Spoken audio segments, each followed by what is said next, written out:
Page number 151 of chapter number 11. The name of chapter is Moving Things and Measurement. This is module 2 discussion of this chapter. Throughout this interactive video session, we are going to discuss about the measurement of length.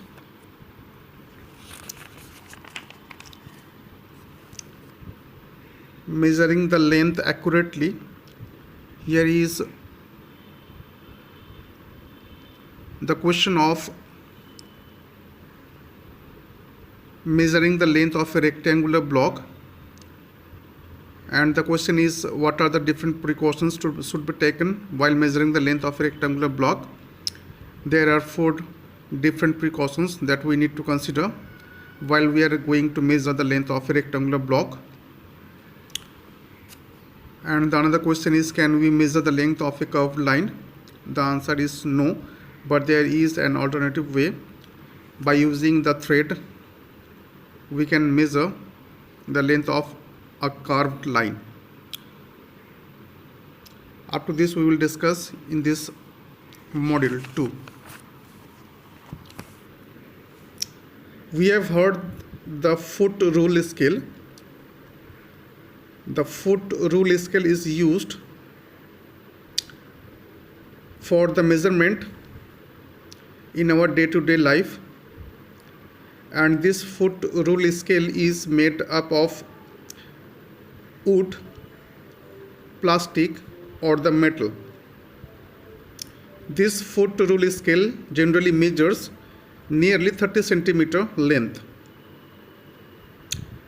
In another word, we can say exactly this foot rule scale measures 12 inches, and these 12 inches make a foot. That's why this scale is called the foot rule scale.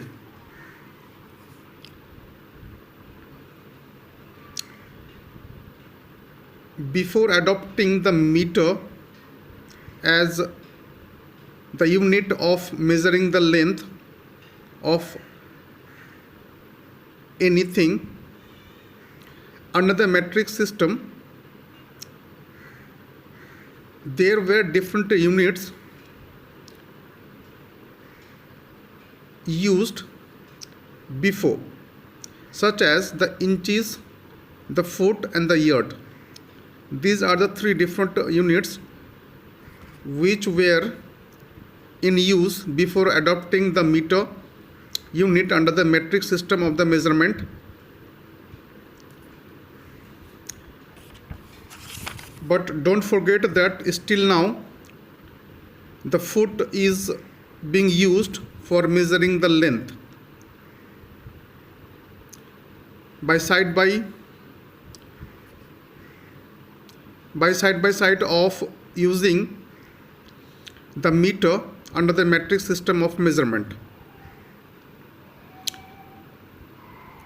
The example is, we have come across the scale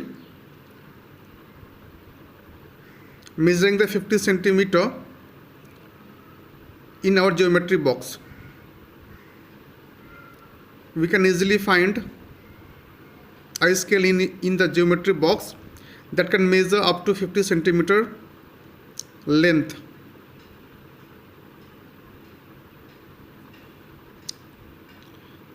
There are other types of examples, such as the cloth merchants makes use the metallic or the wooden rod measuring scale, and this is basically the meter scale. Whereas the tailor makes use the measuring tape for the measurement of the length, and this measuring tape is nearly 1.5 meter long. Whereas the engineers also use the measuring tape, and it is 5 meter to 50 meter in length depending on the knit. And by using the measuring tape, we can also measure the big tree.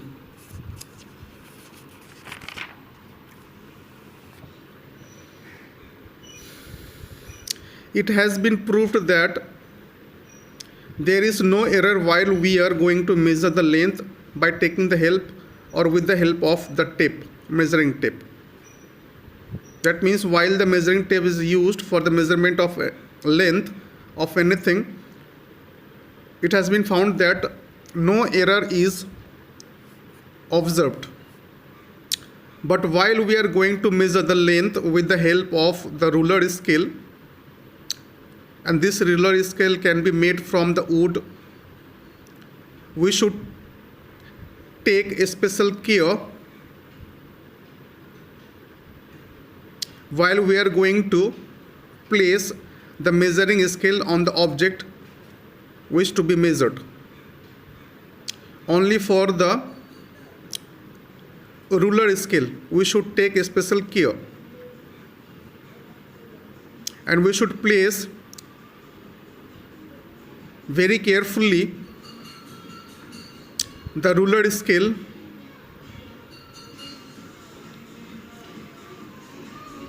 on the object so that no error is observed. Similarly, while we are going to measure the length of any rectangular block, this is the rectangular block, and while we are going to, or while we are in the situation of measuring the length of any rectangular block, we must take some precautions. And the precautions are: number one, the scale should be placed parallel to the margin of the block being measured. This is the rectangular block, this is the margin of the block. The measuring scale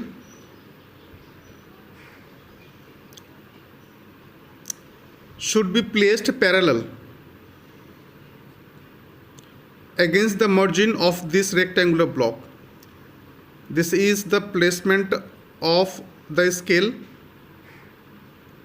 parallelly against the margin of the rectangular block. This is the first precaution. This is the correct way for measuring the length of this rectangular block, but this is the wrong way. We should not place the scale in this way.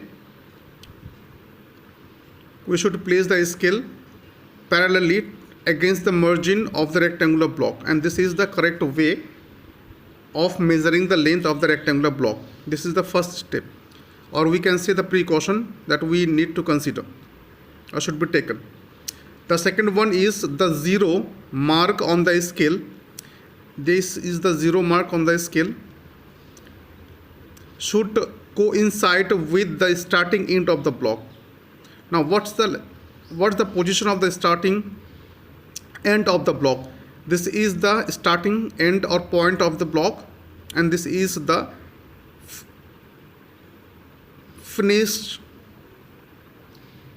finishing end point of the rectangular block. Now the second precaution that we should take care of is the zero. This is the zero mark of the scale. It should coincide, or it should meet with the starting end point of the rectangular block. Now the third precaution is to be taken is, while taking reading on the scale, this is the different ways of taking the reading on the scale. The correct way is this one. We should place our eyes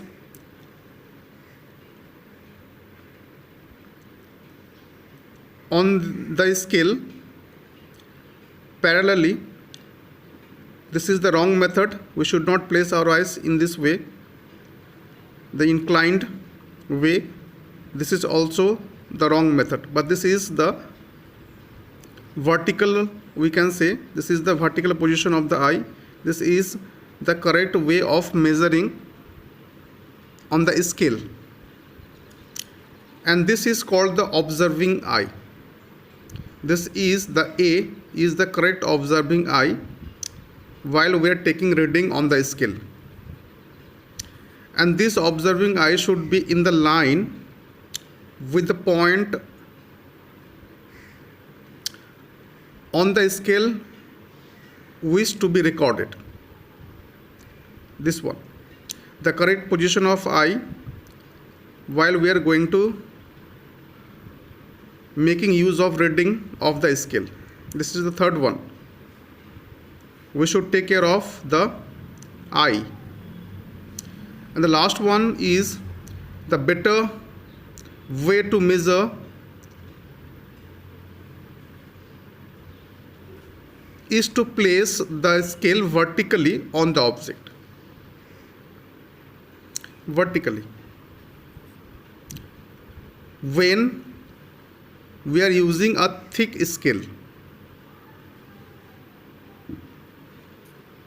and this vertical position should be considered while we are taking the reading on the scale for the measurement of the length of the rectangular block. These are the 4 different steps, or we can say the precautionary steps that should be considered while measuring the length of the rectangular block. The last question is, can we measure the length of a curved line or any curved surface? The answer is no. Directly we cannot measure the length of the curved line or the curved surface. It is quite impossible to measure the length of any curved surface or the curved line directly by or with using a measure scale. But there is an alternative way for the correct measurement of the curved surface or for the curved line, and this is called by using or with the use of a piece of thread. And this piece of thread in local language or traditional language is known as the dori. This piece of thread can be used for the correct measurement of the length of the curved line or the curved surface. Now the question is, what is the proper procedure that we should use while measuring the length of the curved surface or the curved line? This is the activity that we need to understand. The aim of this activity is to measure the length of any curved line of the surface. Now the materials required are, we have to take some pins, we need to take a piece of thread or dori and the scale. Now the procedure is, first we have to fix the pins along the sharp turnings on the curved line. Let's say ABCD.